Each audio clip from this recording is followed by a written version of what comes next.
For your money now, with today being Valentine's Day, time to reflect on how much money impacts relationships, especially having a healthy long-term relationship. Our money expert, Andy Manningly, here to share what you should be talking about with your significant other when it comes to money, because money matters. I mean, no doubt about that. Yes. So why are financial matters so important to talk about? Well, because even today, money issues are usually the #1 reason that people get a divorce. And so if you don't deal with these things early and your significant other has a money habit that just really irritates you, it's not going to get better if you don't talk about it. Okay, so when do couples need to start talking about it? Well, you don't need to talk about credit scores on the first date, but you want to start talking a few things about with them as you see the relationship progressing. And you can do easy things. People talk about student loan debt or credit card debt, or where do they spend their money when they're not with you, so you can get an understanding a little bit about their spending habits and their amount of debt. Okay, so what do you bring up as relationships get more serious? Yeah,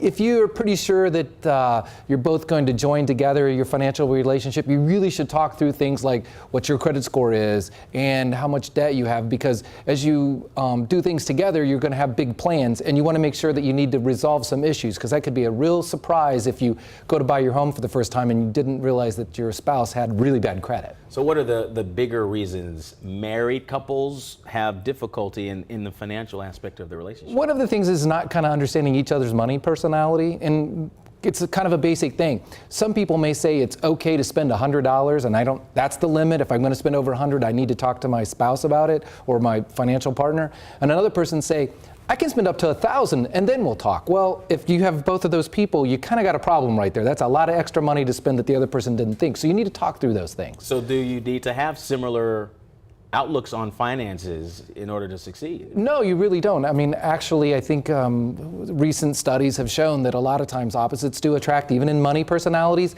And it's just knowing how to work together and understanding each other's personality kind of helps you get through things. So why is it so important to develop a long-term financial plan? Well, because that gives everyone a roadmap of what they want to do and where they want to go, so you can make decisions together. And so you'll understand why you're making certain decisions, even if you have kind of a different money personality.